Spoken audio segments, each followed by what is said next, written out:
न सुख में विचलित हो, न दुख में विचलित हो, न संयोग में, न वियोग में, न लाभ में, न हार, इसका नाम संयम। अब वो जागृत है, जागृत होकर के देखेगा किसे, जो सत्य है उसे, क्या जो हम है उसे, अपने को देखेगा, सहज सुख को देखेगा।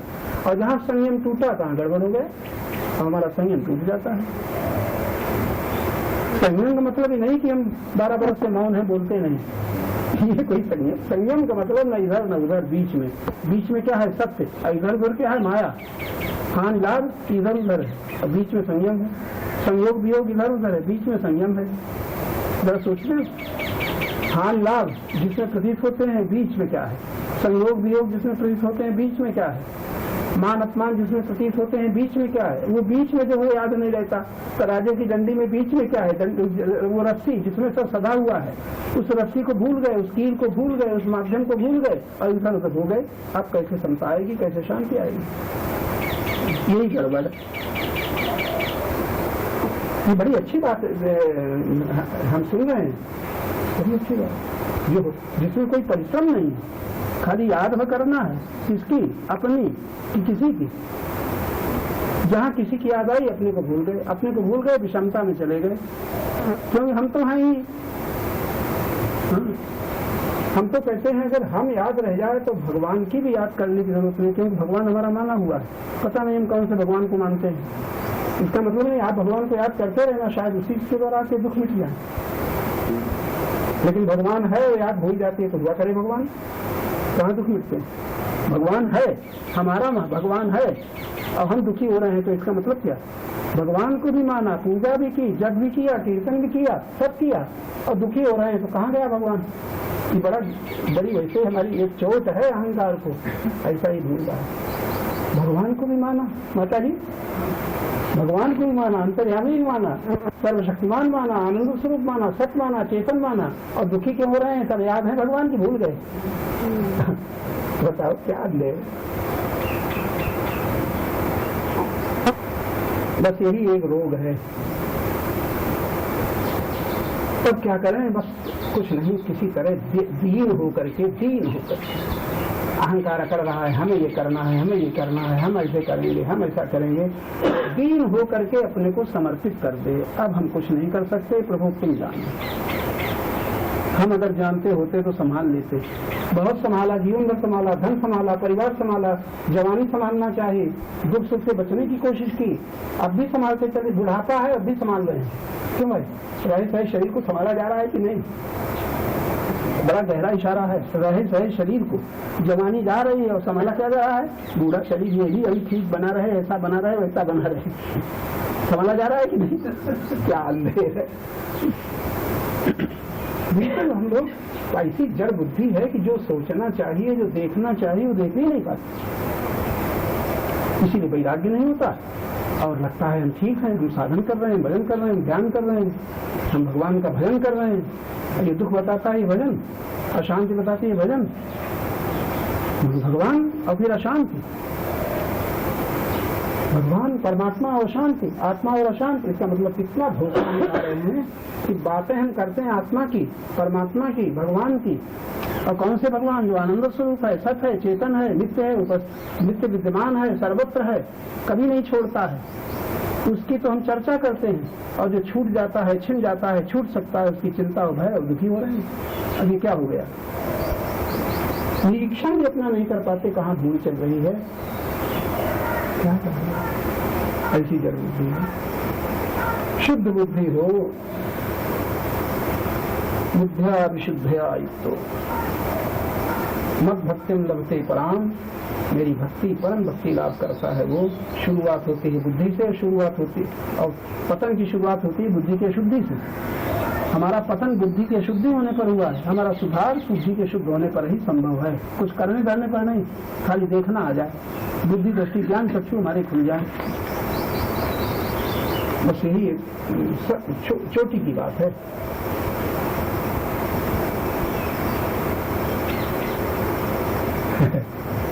याद आ जाए, भूल जाते हैं। याद आती है उसकी जो दुख दे रहा है और दुख का अंत हो जाता है, वो भूल जाता है। अभी हम सोचो, जब दुखी होंगे तो किसी याद में दुखी होंगे और याद ना आवे तो किसकी याद आवे, अपनी याद रहे। हम कौन है, हम परमात्मा में हैं। परमात्मा में है, चाहे यूं कह लो, चाहे परमात्मा के हैं, चाहे यूं कह लो, चाहे परमात्मा से ही हमारा सब कुछ चला, चाहे यूं कह लो, जैसी भावना हो, हम परमात्मा में हैं। तो हम परमात्मा में हैं, ये तो भूल गए। हम देह में हैं, हम परिवार में हैं, हम पिता हैं, पत्नी हैं, पुत्र हैं, हम शिष्य हैं, हम गुरु हैं, ये सब याद रहता है। हमारे में आ जाते हैं। बस हमारा जहाँ याद आया तहाँ माया में चले गए, हमारा हम भूल गए। जहाँ हम कुछ बने, बस गड़बड़ कर दिया, बने नहीं कुछ।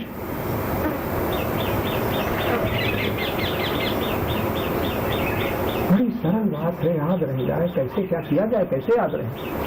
अब याद रहने की चिंता भी खराब है।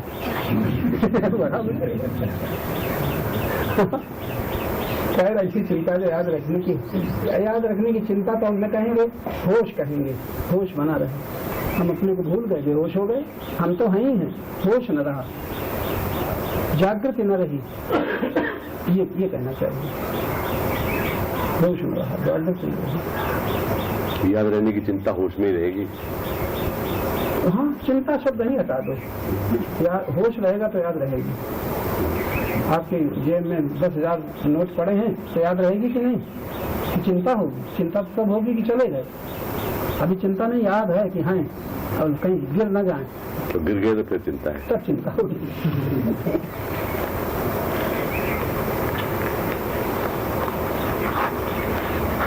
बड़ा बढ़िया मंत्र है, हम हैं। और या तो फिर हम हैं ही नहीं, प्रभु तुम ही तुम हो। हम क्या हैं? अभी तक धोखे में थे कि हम हैं। दो ही मार्ग हैं, या तो प्रभु तुम ही तुम हो, या तो फिर हम ही हम हैं।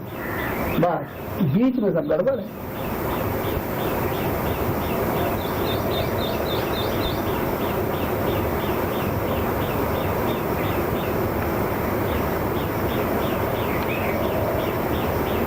अब क्या बाकी है भाई?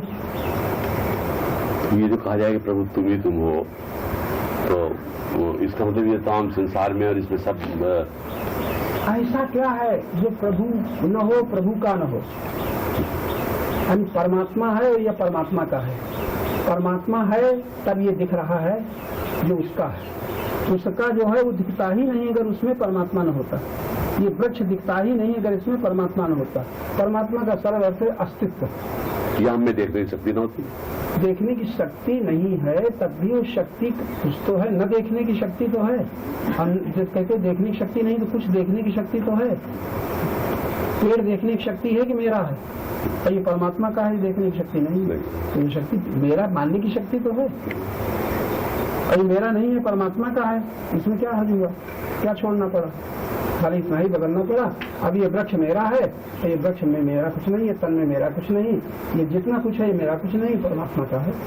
परमात्मा की सत्ता से, परमात्मा के अस्तित्व से, परमात्मा की चेतना से सारी जड़ता प्रकाशित हो रही है। हो गया? मेरा मानना ही माया में पड़ना है। बस मेरा मानना है, माना कि माया में पड़े।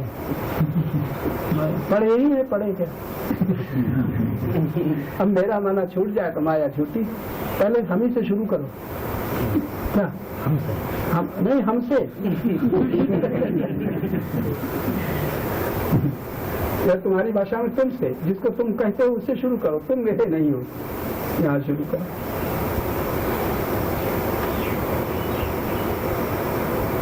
नारायण। याद बनी रहे, याद की बड़ी महिमा, इसको कहते हैं स्मरण। स्मरण की बड़ी महिमा भगवान ने गीता में लिखा, यो मांग स्मरत नित्यशा।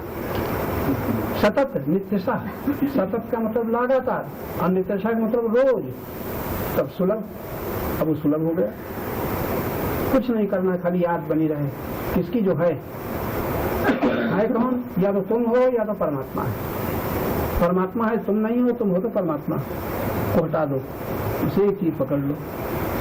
तुम हो तो सत्य कहीं, तुम झूठ हो तो गलत है। तुम झूठ हो तो सत्य को तुमने सिद्ध कर दिया। ये तो तुम ही हो, अब तुम्हें कोई जरूरत नहीं है। तो ये कित रह सकता है? दो म्यान में एक तलवार कैसे? जब मैं था तो हरि नहीं, हरि है। जब हरि है हम ना, या तो हम रह जाए या तो हरि रह जाए।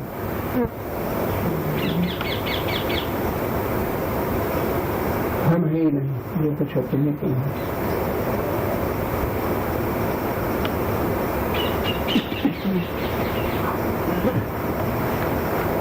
जो हम और तुम में कोई अंतर ही नहीं है, हाँ?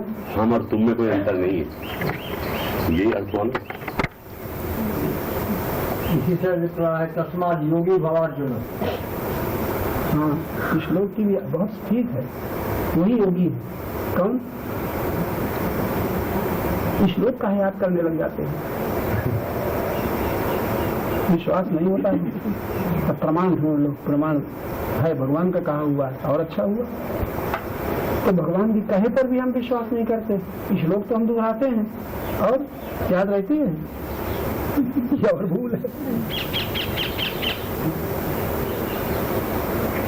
जरूरत ही नहीं है किसी की, किसी न शास्त्र की, किसी की जरूरत नहीं है, बस केवल या तो हम या तो परमात्मा। याद रहे बस याद रह जाए, या तो हम ही हम हैं या तो प्रभु तुम ही तुम। अब क्या जरूरत है किसी प्रमाण की, किसी गवाही की?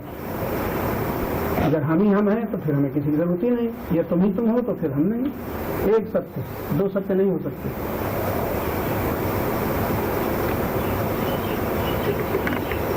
कहे हैं हम लोग, तब ये सोचना चाहिए हम जो शब्द निकल रहा है तब द्वैत में तुम न होते तो हम न होते, ये द्वैत भाषा की है। हम तुम्ही से हैं, तुम्ही में हैं, हमारी सत्ता हमारा सब कुछ तुम्हारे ही द्वारा है, तब इस तरह से सोचो, वरना हम अकेले कुछ नहीं।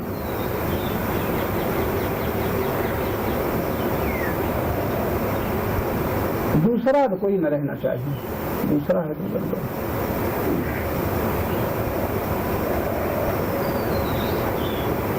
याद बनी रहे बस, और कुछ नहीं।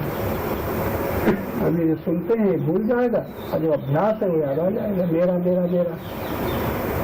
तब फिर नीचे उतर करके युक्तियों से चलना पड़ेगा। वो युक्तियां क्या हैं? जब कभी दुख आवे तो कर्म न बने, और ये याद रहे दुख कोई नहीं देता, हम ही दुखी अपने को दुख देते हैं, वरना कोई दुख नहीं दे सकता। हम अपने को क्यों दुख देते हैं? क्योंकि पराधीन है। जरा ये बात याद रखना, हम पराधीन न होते तो हमको दुख हो ही नहीं सकता। और पराधीन हम ही ने अपने को बनाया है, किसी के अधीन बनाया है, किसी पर अपना सुख निर्भर किया है, किसी संयोग पर, किसी लाभ पर, किसी वस्तु पर, किसी व्यक्ति पर, बस हम पराधीन हो गए। तो पराधीन होने के कारण उस अनुकूलता में सुख है, प्रतिकूलता में दुख है। तो कोई दुख देता नहीं, हम ही दुखी सुखी होते हैं। तो ये इतना ही होता तो गनीमत थी, हम दुखी तो हो गए, लेकिन दुखी होकर के फिर दूसरे को दुख देते हैं, ये कर्म बन गया, तब पाप बन गए, तो लंबा जाल भर गया। युक्ति यही है, किसी तरह हम पराधीन न रह जाएं, स्वाधीन हो जाएं, परतंत्र न रह जाएं, स्वतंत्र हो जाएं, ये है किसी प्रकार। वही ज्ञान है, वही भजन है, वही भगवान की शरणागति है, वही ब्रह्मभूत ब्रह्म भाव है कि पराधीनता मिल जाए, अन्य का सहारा न रह जाए, अन्य कोई दिखाई न दे, बस ये है, दूसरा कोई न रह जाए।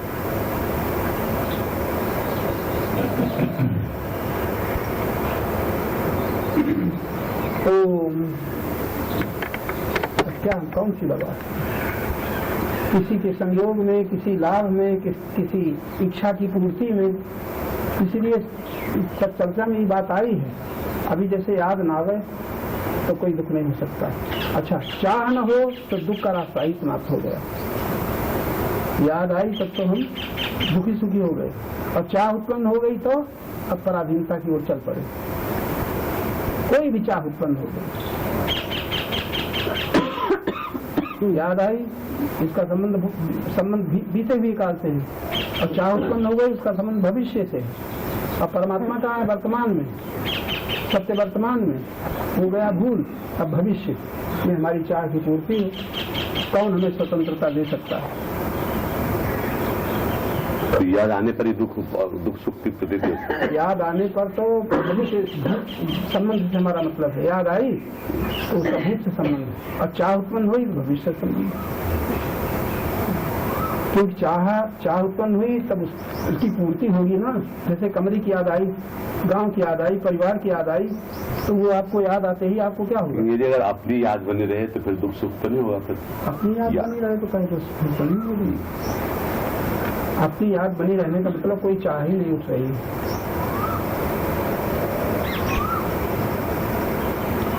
इसी को कहते हैं आत्मतुष्ट। बड़ी बढ़िया बातें हैं क्या लिखा। अद्वेष्टा सर्वभूतानाम मैत्रः करुणैव च निर्मलो निरहंकार सम दुख सुखाक्षमी संतुष्टः सत्संग योगी। जो संतुष्ट है वो योगी, प्राप्त में संतुष्ट है, अप्राप्त की कामना हो ही नहीं रही। अब भगवान की युक्तियां हैं, जो प्राप्त है उसमें संतुष्ट नहीं है, जो नहीं है उसकी हम कामना कर रहे हैं। बढ़ा लिया जाल अपना, प्राप्त में संतोष नहीं। और नित्य प्राप्त है सत्य, परमात्मा, आत्मा, चेतन, ये नित्य प्राप्त। और नीचे उतरो तो नित्य प्राप्त है जो तुम्हारे पास संयोग, संपत्ति, धन, अरे उसी में संतोष करो। अज्ञान में वस्तु व्यक्ति में संतोष करो जो प्राप्त। ये देखो दिन भर ये ईटा ढोते हैं, मजदूरी औरतें, बाल बच्चे वाली, परिवार वाली दिन भर ईटा ढोते हैं कि नहीं, गारा ढोते हैं कि नहीं। इनको कब दुख होता है? होता है कोई दुख? होता है कब? जब कोई चाह उत्पन्न होती है। तो चाहने लग गए तुम्हारे जैसे कपड़े, तुम्हारा जैसा भोजन, पैसे की कमी का दुख होगा। वो तो जब तुम्हें देखा तब। जरूरत से अगर कम वो मिलेगी तो फिर तो तुम तो जरूरत कब बढ़ी? जब तुम्हें देखा। जानवर को पैसे का दुख है तो वो सुखी है कि नहीं? यहाँ पशु बंधे हैं, उनको कौन सा दुख है? जब काम नहीं मिलेगा तो भी दुख होगा। बात तो वो दूसरी हो गई। हमारा मतलब है अभी वो दिन भर मेहनत करके पैसा कमा करके रोटी खाते हैं, उनका सुख इसमें है। तुम्हारे जैसे कपड़े, तुम्हारा जैसा आराम, तुम्हारे जैसे बिजली पंखा, तुम्हारे जैसा कुछ है उनके पास, तो इसके न होने का दुख है। और तुम्हारे पास ऐसे कपड़े न हो, इन लोगों की साड़ी न हो तो चार्ज का ज्ञान हो। साड़ी तुम्हें कल एक 20 रुपए वाली जोड़ा देने वाली मजदूरों की धोती पहनने वाले तो कैसा लगेगा माता जी? सुनती हो? बड़ी ईमानदारी से स्वीकार कर लेती है। बताओ क्या फर्क पड़ता है? अगर 10 रुपए की धोती में, मोटी धोती में दुख होगा और एक आदमी धोती के लिए पैसा उसको दुख हो, कितना सुख होगा। बड़ी साल भर की धोती फटी थी, धन्य हो महाराज, नई धोती मालकिन, नई धोती तुमने दे दी, तो 10 रुपए की धोती में उसे कितना सुख होगा कि नहीं? इसका मतलब क्या निकला? दुख तो हमारे माने हुए हैं, बनाए हुए हैं, कोई देता नहीं, न कोई सुख देता है न दुख देता है। अब भी जाने कितने लाखों लोग हैं जो जिनके पास तुम्हारा जैसा सामान, तुम्हारे जैसे कपड़े, तुम्हारा जैसा घर नहीं है, लेकिन तुम्हारे समान वो दुखी नहीं है। दुखी नहीं है, वो सुखी है अपनी जगह पर। उसी प्रकार जैसे तुम अपनी परिस्थिति में सुखी हो, वैसे अपनी मजदूरी में वो सुखी है कि नहीं? क्या खेल है? अहंकार ने कैसी कैसी रचना कर ली है।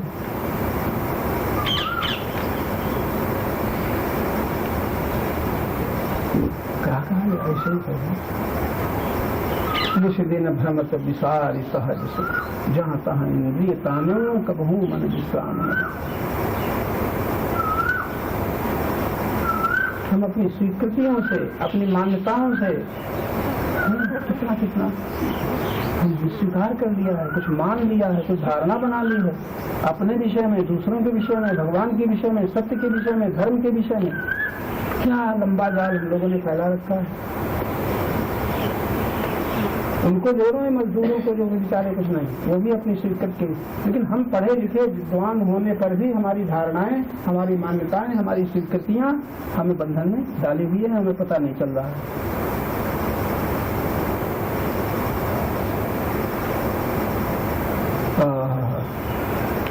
इसलिए कितना छोटा सा गुरु वाक्य है ये, शांत हो जाओ, मौन हो जाओ, शून्य हो जाओ, ठहरो, अब पता चलेगा सत्य क्या है, हम किसमें हैं, हमारे साथ क्या है। ये भी नहीं हो पाते। हम कीर्तन में जुटे हैं, जप में जुटे हैं, बहुत जरूरी है, लेकिन आप लोग जब इतनी दूर आकर के ये सुन रहे हो, तब जो बिना सुने जो तुम कर रहे थे पूजा पाठ जब, वो तो ठीक था, लेकिन सुनने के बाद अब खोज करो ये क्या कर रहे हो, क्यों कर रहे हो। अगर ये विचार नहीं आया तो सुनने का अर्थ क्या हुआ? क्या ख्याल है? सुनने के बाद भी आप वही तो करोगे जो पहले से आपने स्वीकार कर लिया, करोगे ना? क्यों करोगे? आदत पड़ी हुई है। आदत क्यों पड़ी हुई है? लालच है। क्या? अच्छा फल मिलेगा। और यहाँ जो सुन रहे हो, क्या सुन रहे हो? परमात्मा कितनी दूर। लालच किसका? परमात्मा में क्या कमी है? कौन सी कमी है? लेकिन तुम्हारी क्रियाएं, तुम्हारे दौड़ भाग, तुम्हारी इच्छाएं बताती हैं जिस परमात्मा को तुम मानते हो उसमें बड़ी कमी है, बड़ी कमी है। मानते तो हैं परमात्मा को, लेकिन हमारा विश्वास नहीं है, उस पर हम दृढ़ नहीं है। आत्मा की बात सुनते हैं, लेकिन आत्मा में बुद्धि हमारी स्थिर नहीं है। क्या ख्याल है? इस चोरी को हम पकड़ थोड़े पा रहे हैं। जान भी नहीं पाते, हैं? जान भी नहीं पाते हैं। जान नहीं पाते हो किसे? चोरी हाँ तो चोरी अब तो बताई जा रही है। आत्मा की बात सुनते हो ना? भागवत में सुनी आत्मा की बात कि नहीं? गीता में आत्मा की बात सुनी कि नहीं? भगवान कह रहे मैं आत्मा के रूप में तुम्हारे हृदय में हूँ, ये सुना कि नहीं? अब भगवान की मानते हो? कहाँ मानते हो? वह कहा करो तुम आत्मा, हम तो हैं काले गोरे मोटे गुंडे, गरीब अमीर, पापी पुण्यवान, वही बनते चले जा रहे हैं हम लोग। अब भी बने हैं, हमारी बनावट काम थोड़े होगा। हम ही तो बने हैं, कोई किसी ने बनाया थोड़े है। विश्वास पैदा करने के लिए क्या करना है? विश्वास पैदा करने के लिए किस पर विश्वास करना चाहते हैं? जो सत्य है, जो सत्य कौन है? तुम हो कि और कोई? फिर भूलोगे। प्रश्न कर देते, भूल के जाते हैं। भूल जाते हो इसलिए कि याद रहती है। किसकी? झूठ की। बताओ कैसे बोलते हो जाते हैं? फिर हमारे में उलझ जाते हैं ना। ये विश्वास के तुम जानो, फिर भूल तुम्हारी है ना, तुम ही तो उलझते हो। क्रिया होती है कि क्रिया तो होती है, कर्म तुम करते हो। हाथ ऐसे हो रहा है, क्रिया है, इसका कोई असर हुआ तुम्हारे ऊपर? खुजली लगी, हाथ यहाँ दौड़ा गया, खुजला दिया, कुछ हुआ? अब तुम जब करते हो, मुझे ये करना है, मुझे ये वस्तु उठानी है, मुझे ये वस्तु फेंकनी है, ये कर्म है। कर्म किया जाता है, अहंकार कर्म करता है, क्रिया प्रकृति में स्वाभाविक होती है। क्रिया में कोई पाप पुण्य नहीं।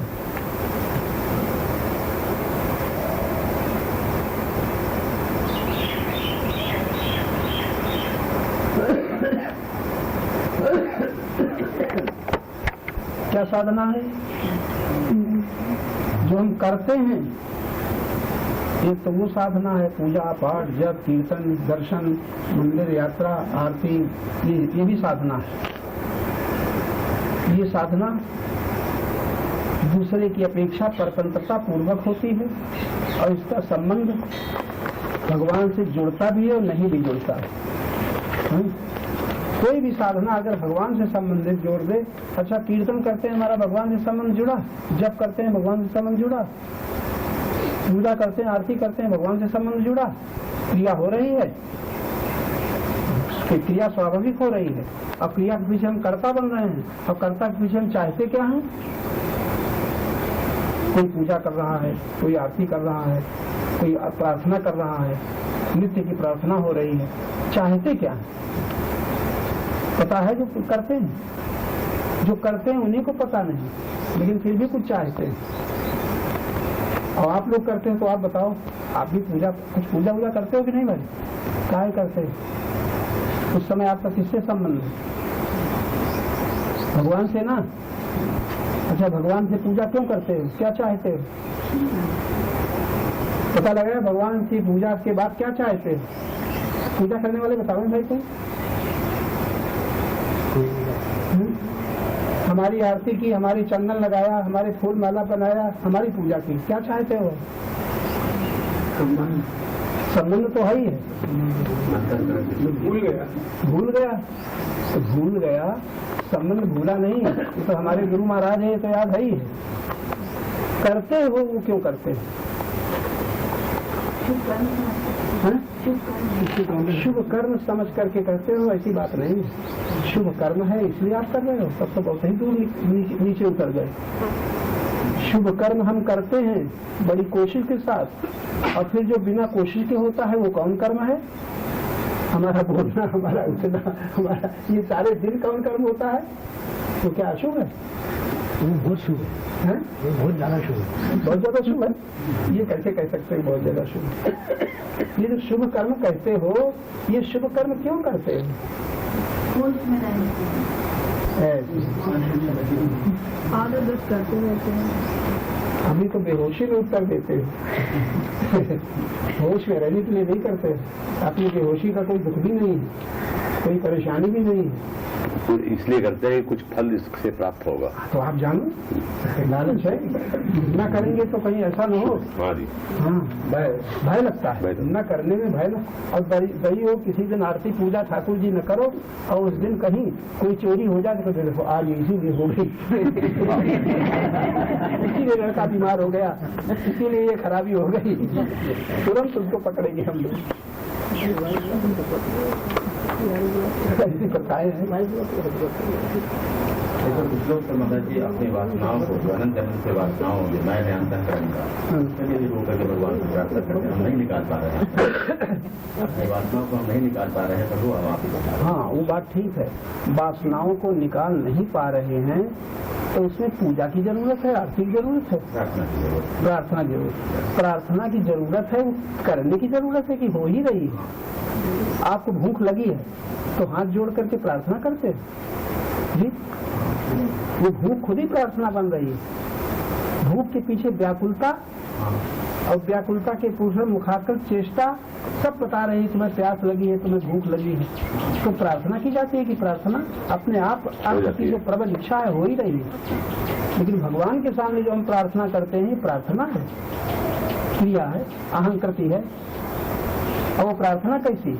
नियम है कि सवेरे 6 से 6:30 बजे तक प्रार्थना होनी चाहिए। और कभी कभी तो इतना जी होता है जल्दी कर दें, छुट्टी मिले, और छुट्टी मिलती है बड़ा हल्कापन मालूम होता है। है ना? जितनी प्रार्थना सवेरे होती है बड़े हल्के हो जाते होंगे। अच्छा अब छुट्टी मिली, अब चलो अभी कुछ करना है तो करेंगे। करना अगर होगा तो जरूरी बात है। ऐसे ही ना, भाव भी नहीं है कोई। रामकृष्ण पूजा करते थे, पुजारी रखे गए और माँ की पूजा करते थे, तो कभी मनावर दिन भर आरती ही कर रहे हैं, बुझ गई है तब भी कर रहे हैं, खड़े हैं, आंख बंद है और पूजा चल रही है कितने कितने घंटे, और किसी दिन पूजा हुई ही नहीं, आरती हुई ही नहीं, भोग लगाई नहीं। बड़ी शिकायत हुई कि अच्छा पागल आदमी आ गया है, कभी करता है दिन भर और कभी करता ही नहीं। तो उनसे पूछा गया, कहीं हम करते हैं जब हमें जरूरत समझती है तो करते हैं, जब जरूरत नहीं तो क्यों करें? तो ये पूजा, इनके पीछे भाव था, माँ का इतना प्रबल भाव था, इतना प्रबल प्रेम था, उनकी आरती, उनका खड़े होना, उनके भाव विभोर होना, ये भीतर से था। अब आज ऊपर ऊपर क्रिया चल रही है, ऊपर ऊपर कर्म हो रहा है, प्रार्थना का रोज दोहराई जा रही है और बड़ा हल्कापन होता है जब उससे निवृत्ति हो जाती है। तो ये हमारे भाव कहाँ डूबे हुए अंदर, हमारे अंदर से? अरे भाई ये सब हम ऊपर कर रहे हैं, भीतर से जिसका आप संबंध है धन से, तो धन के लिए कौन हाथ जोड़ करके खड़े होते हो? दिन भर जुटे रहते हो, ये मिले ये मुनाफा मिले। एक रोज एक बजाज एक शराब हाथ जोड़ करके प्रार्थना करता है, क्यों? ग्राहक से जिससे पैसा लेना है, जिसको सौदा बेचना है, प्रार्थना करता है, जुटा है अपने कर्म में, सफलता के लिए प्रयत्नशील है। कोई प्रार्थना नहीं, कोई पूजा नहीं, क्या ख्याल है? सवेरे पूजा करके जाता 5 मिनट के लिए सुबह है, लक्ष्मी जी के आगे खड़ा हाँ, है भगवान, आज पूजा तो जरूर करता है। आज हमारी बिक्री ज्यादा हो। ये एक अच्छा लगा।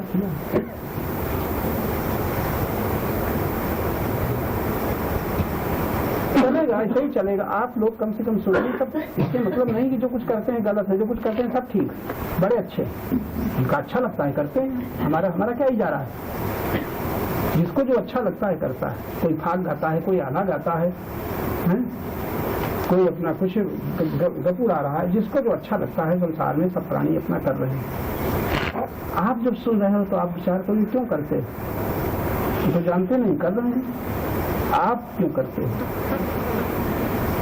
तब आपके उत्तर बंधे बजाय निकलेंगे, वो विचार नहीं है। जैसे आपने कह दिया इसलिए करते हैं, शुभ कर्म है, और थोड़ी देर शुभ कर्म किया, उतनी देर तो शुभ कर्म है, बाकी ख्याल है कौन सा कर्म है?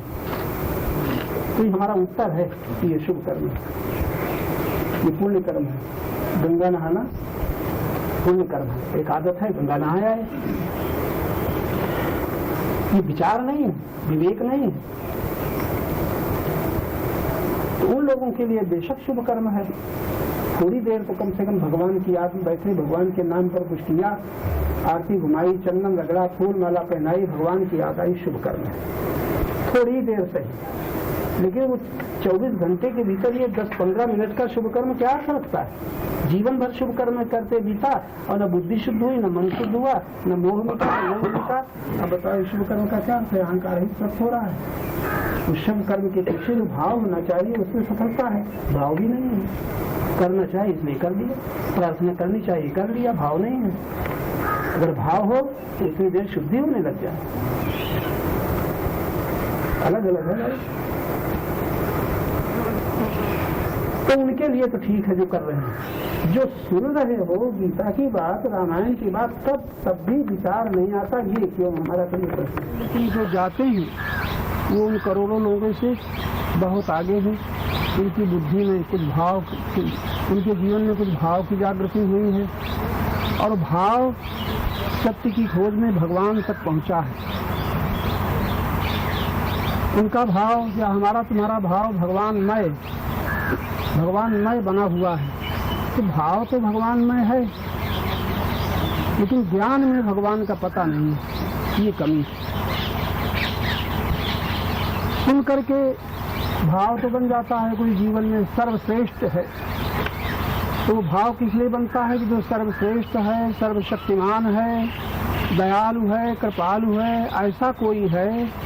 तो जब हमारे जीवन में हमारे साथी संबंधी या हमें जो सुलभ है उनसे जब हम निराश हो जाते हैं, तब हम उसका सहारा लेते हैं जो सर्वश्रेष्ठ है, सर्वशक्तिमान है। उन लोगों में से हम लोग हैं। लेकिन एक बड़ी भारी कमी ये चल रही है कि भगवान को तो मानते हैं और जिस देश में भगवान के वाक्य सुलभ हैं, भगवान के वाक्यों पर हम विचार नहीं करते। ये बड़ी भारी कमी अब भी हम लोगों में चल रही है। हम मंदिरों में जाते हैं, भगवान को प्रणाम करते हैं और भगवान ने और तमाम बातें कहते हैं, अपनी प्रार्थना करते हैं, अपनी सुनाते हैं, लेकिन भगवान ने भी कुछ कहा है इस पर ध्यान नहीं देते। ये बड़ी भारी कमी हम लोगों में। कभी कभी हम सुख चाहते हैं और भगवान ने या भगवान के जनों ने सुख का बड़ा सरल मार्ग बताया है, वो हम नहीं स्वीकार करते। अपने ढंग से हम अपनी मान्यता के अनुसार हम बढ़ते चले जाते हैं। ये बड़ी भारी कमी है। कभी कभी हम बंधनों से छूटने की इच्छा करते हैं और आप सभी लोग कम से कम ये प्रश्न, संसार के बंधन से कैसे छूटें, ये कभी कभी आप लोग हम लोग कह देते हैं, संसार के बंधन से कैसे छूटें। और भगवान ने बड़े छोटे वाक्य में एक ही वाक्य कह दिया, एक वाक्य, विगतेच्छा भयो क्रोधो। ज्यादा वाक्य नहीं है। यह सदा मुक्त एव से। तो 50 बातें नहीं बताई।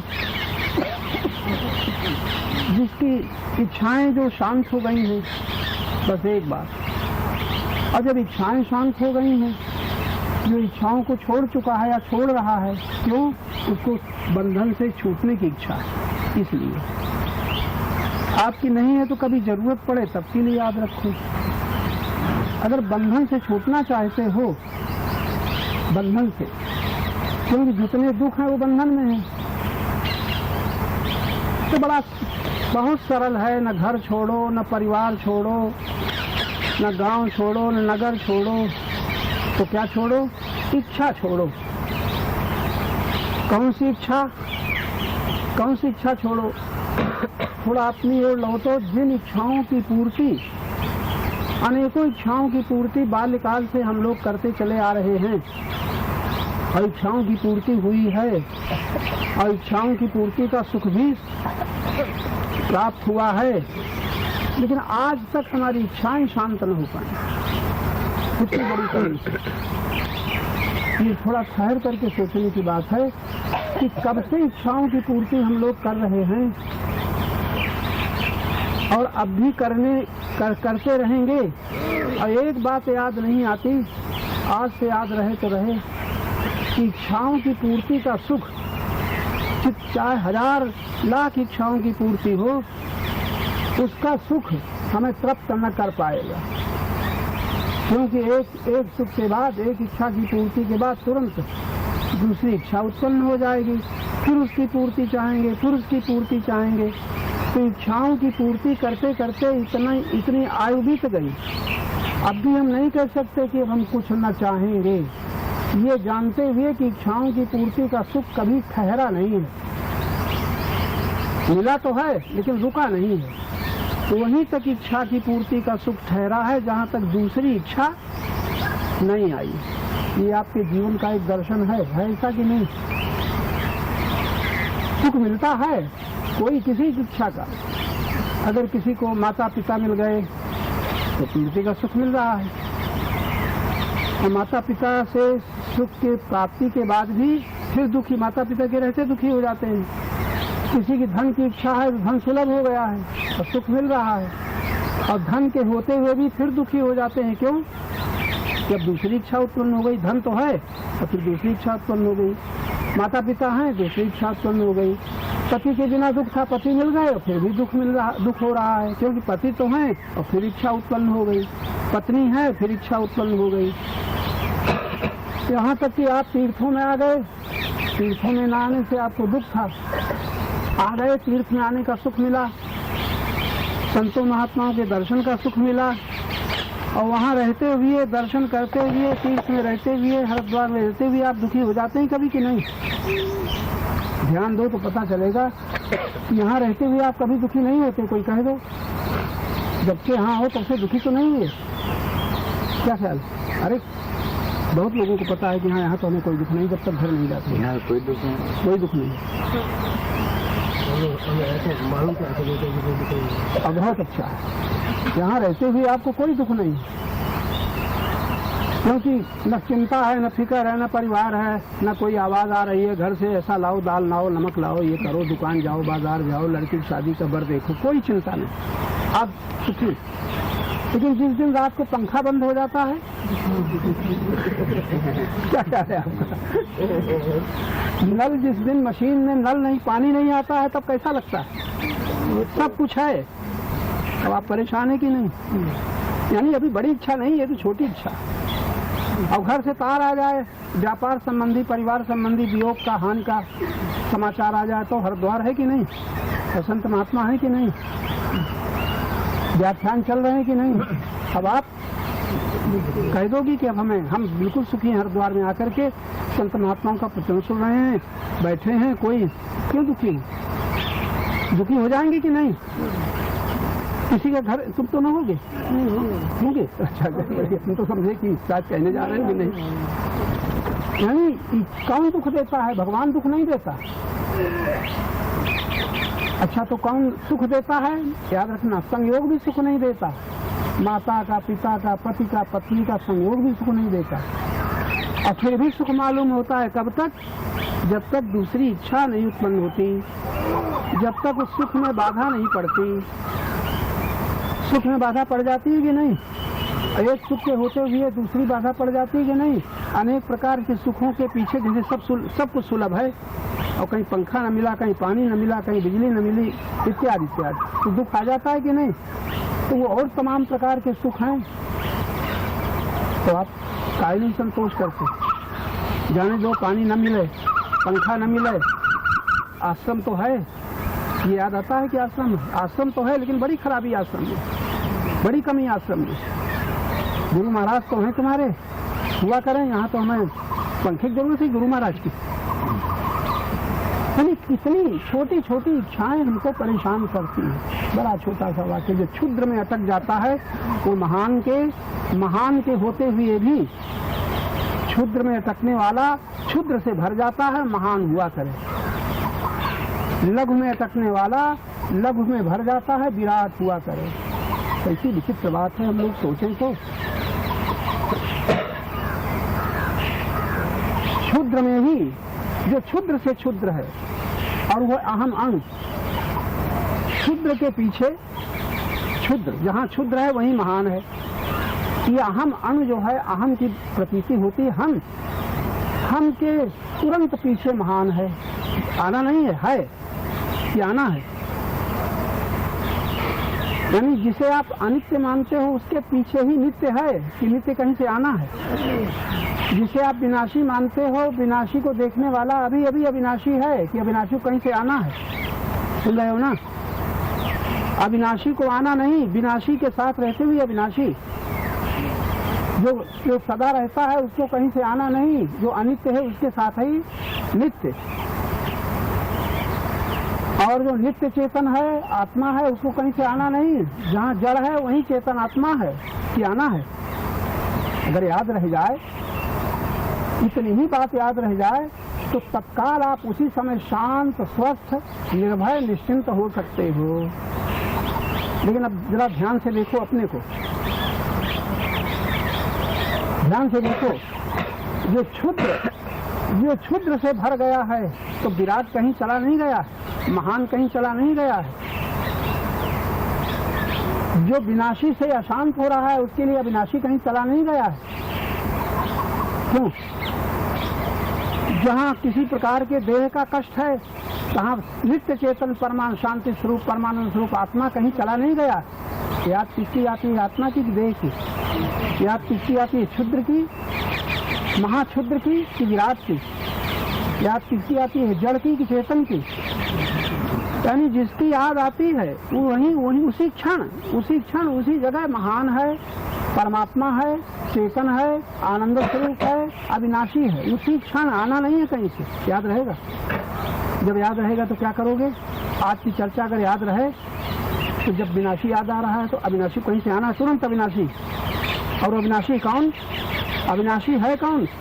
जो देह, विनाशी देह के पीछे क्षण क्षण सरकने वाले सुख के पीछे जो अशांत हो रहा है, जो दुखी हो रहा है, जरा ध्यान देना। उसी क्षण वो महान मौजूद है, आनंद मौजूद है, चेतन मौजूद है। क्या होता है? याद नहीं रहती। क्या सुना? अब याद नहीं रहती तो फिर क्या किया जाए? अब कौन सा उपाय है? याद ही नहीं रहती, अब आप ही तो हैं। याद क्यों नहीं रहती? क्योंकि याद है। जरा ये शब्द न बदल देना। विराट की याद क्यों नहीं रहती? क्योंकि क्षुद्र की याद है। महान की याद क्यों नहीं रहती? क्योंकि लघु की याद है। अविनाशी की याद क्यों नहीं रहती? क्योंकि विनाशी की। क्यों भाई? विनाशी की याद है ना।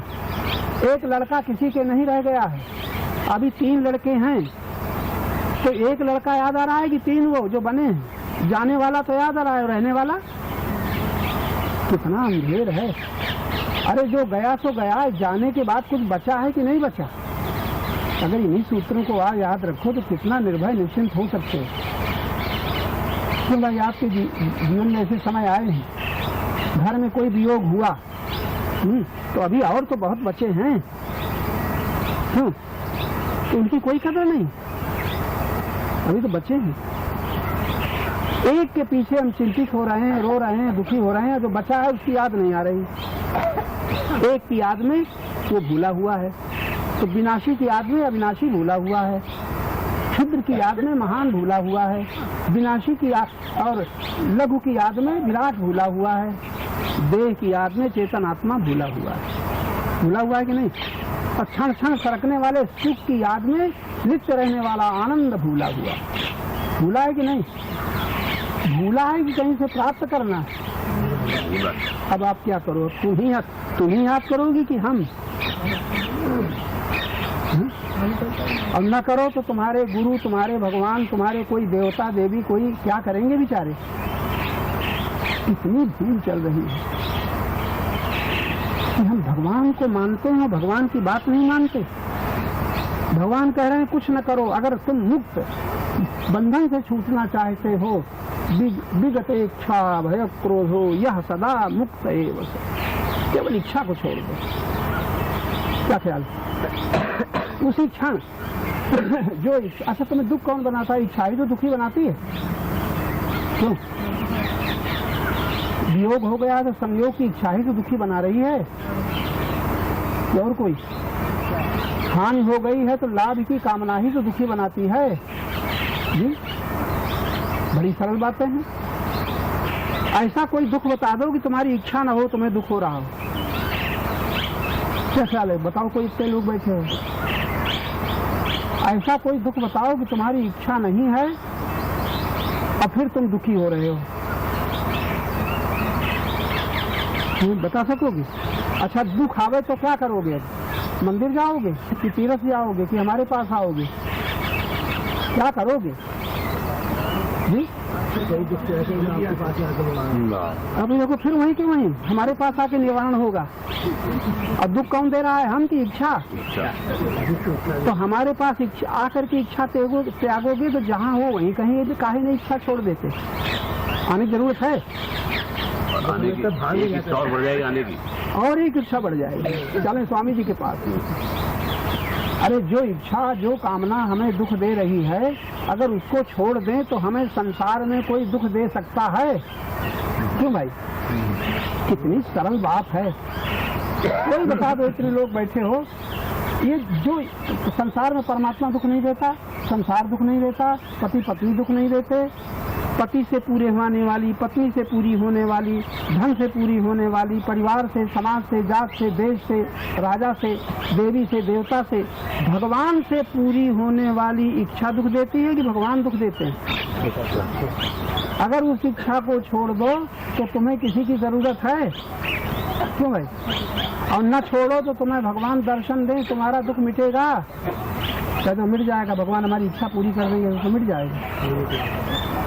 कहाँ तक इच्छा पूरी करेंगे? पूरी करते करते तो न जन्म मानो, अनेकों जन्म मानो, तो इतनी आयु तो बीत गई। इतनी आयु इच्छा की पूर्ति में बीती कि नहीं बीती? वो इच्छा की पूर्ति तुम्हारी कहाँ से हुई? माता से, पिता से, पति से, पत्नी से, धन से, परिवार से, गुरु से, शिष्य से हुई। अभी भगवान से इच्छा पूरी नहीं हुई तो अब भगवान का द्वार खटखटाओ। क्या ख्याल है? खटखटा के देख लो। और लाखों मंदिर हैं भारतवर्ष में, जाते हैं, इच्छा पूरी हो जाती है और दुख मिटते हैं, फिर वही दुख, फिर वही दुख, फिर वही दुख। यह सदा मुक्त एव से।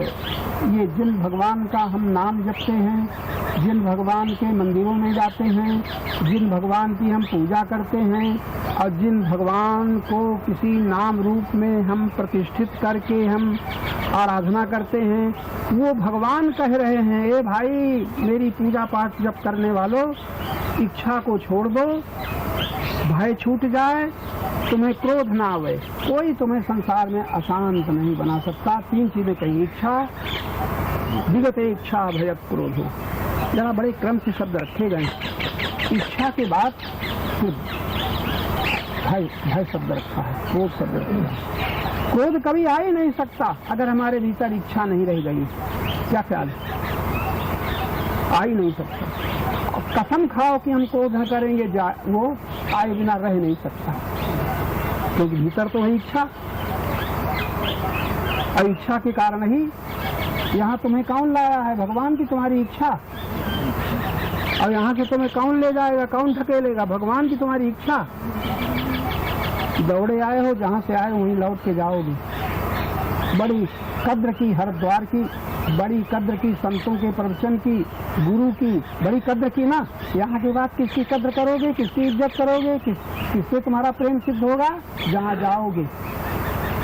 कोई कहेंगे महाराज मजबूरी से जा रहे हैं, मन तो होता है यहीं रहे।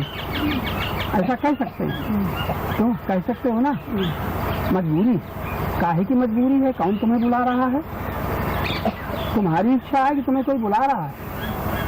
बोलो ना। हाँ? नहीं, कोई कहेगा पति बुला रहे हैं, कोई कहेगा माता पिता बुला रहे हैं, कोई कहेगा बूढ़े हमारे ससुर बुला रहे हैं। वो नहीं बुला रहे, तुम्हारी इच्छा। क्यों? न जाएंगे तो क्या होगा? न जाएंगे तो लोग क्या कहेंगे? न जाएंगे तो वो क्या कहेंगे? न जाएंगे तो क्या छिन जाएगा? मान छिन जाएगा, प्यार छिन जाएगा, अधिकार छिन जाएगा, बदनामी हो जाएगी। यानी कहीं न कहीं कुछ छूटने का भय है तो आप जाएंगे। बिना भय के आप जाएंगे? जरा बात सोचो अच्छी तरह। भय तुम्हें ले जाएगा। कोई ऐसा न कहे, ऐसा न हो, ऐसा न हो, तभी तो विगत इच्छा। भय, इच्छा न रह जाएगी तो भय समाप्त हो जाएगा। इच्छा किसकी?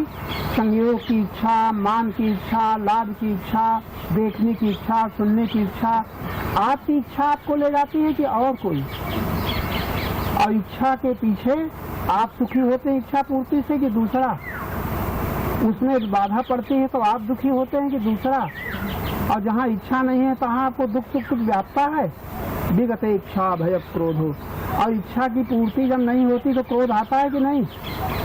क्यों? और इच्छा न हो तो कभी क्रोध आएगा? करो हम पर क्रोध, बैठे हो इतने लोग, कर सकते हो कब? तुम्हारी इच्छा के विपरीत हम कुछ बोल दें, तुम्हारी इच्छा के विपरीत हम कुछ करें तो तुम्हें क्रोध आ जाएगा। कौन क्रोध लाता है? कामना। अब भगवान की दूसरी बात, भगवान की बात याद रहेगी। जिन भगवान के मंदिरों में तुम प्रार्थना पूजा करते हो वो भगवान कहते हैं भाई तुम अगर बंधन से, संसार से मुक्त होना चाहते हो तो क्या करो? विगत इच्छा को छोड़ो तो भय न रहेगा, भय न रहेगा तो क्रोध न आएगा। जब इनसे रह जाओगे तुम्हारी प्राप्त शक्ति का फिर सदुपयोग होगा। दुरुपयोग जो हो रहा है, भोग हो रहा है, भोग से शक्ति बचेगी, दुरुपयोग से शक्ति बचेगी, फिर सदुपयोग होगा। उस सदुपयोग कहाँ होगा? परमात्मा के नाते तुम्हारा समस्त कर्म परमात्मा के लिए होगा। मत कर्म कृन मत कर्मो मत भक्ता संग वर्जिता, ये घटित हो जाएगा। भगवान कहते हैं जो मेरे लिए कर्म करता है, जो मेरे परायण है, जो मेरे अतिरिक्त कहीं संग है ही नहीं किसी का। बताओ कितनी छोटी चीज, 150 नहीं है। मत कर्म करन मत कर्मो मत भक्ता संग वर्जिता। हम संग क्यों कर रहे हैं? सुख के लिए कि दुख के लिए? जितने संग का मतलब मेरा, जहाँ आपने मेरा कहा संग हो गया कि नहीं? हो गया ना। अच्छा संग हो गया तो उसी से तो दुख होगा कि और कोई दुख देगा? संग नहीं तो दुख होगा? हरिद्वार में इतनी आबादी है, कोई आपको दुख दे सकता है? और जहाँ से आए हो सैकड़ों मील से, वहाँ कुछ घटना घट जाए तो आप दुखी होंगे कि नहीं? तो संग दुख देता है कि परमात्मा? और संग किसे कहते हैं? मेरा। जहाँ मेरा लगा है वहीं तो संग है, और मेरा नहीं है तो? अखबारों में पढ़ते हो ना, इतनी आग लगी, इतने आदमी मर गए, इतना नुकसान हो गया, इतनी गोलियां चली, आपको कोई फिक्र होती है? हैं? अफसोस तो होता है इसलिए कि थोड़ा हृदय कुछ वो है, अफसोस होता है कि हे भगवान बड़ी दुर्घटना हो गई, क्योंकि ये दुर्घटना हमारे घर में कहीं न घट जाए, उधर से इधर ना जाए, इधर से आधा आ जाए, तो बड़ा अफसोस करते हुए भगवान रक्षा करो ताकि हमारे तक ना आ जाए, वहीं तक रहे। गांव में आग लग रही है, अफसोस हो रहा है, क्यों सब घर जल रहे हैं, हमारा घर न जल जाए। और सब घर जल गए और हमारा घर बच गया तो हे भगवान विभीषण की तरह हमारा घर बचा लिया। होगा कि नहीं? जल तो गए, भगवान क्या बतावें, बड़ा नुकसान हुआ, लेकिन हमारा बच गया तो खुशी है कि दुख है? अगर सबके घर जल गए और हमारा न जला तो दुख होना चाहिए कि नहीं? नहीं होता। हमारा घर बच गया नहीं होता, दूसरों के घर जल जाने का दुख है, लेकिन हमारा घर बच गया तो सुख है कि नहीं? और भगवान को धन्यवाद देते हो कि नहीं? कि लड़ते हो कि सबके घर जला दिए, हमारा घर बचा दिया? तो भाई कोई कहेगा फायदा आया, सबके घर में मर गए, हमारे घर में तो बड़े अन्यायी हो भगवान, हमारा घर बचा लिया, हमारे लड़के नाती पोते सब सुरक्षित हैं और सब हैजा में मर गए, कोई कहता है? भगवान बचा, बड़ी दया है भगवान। ये क्या है भीतर, क्या छिपा हुआ? संबंध संग वर्जिता। संग रहते हम मुक्त हो ही नहीं सकते, भय के रहते हम मुक्त हो ही नहीं सकते, इच्छाओं के रहते हम मुक्त हो ही नहीं सकते।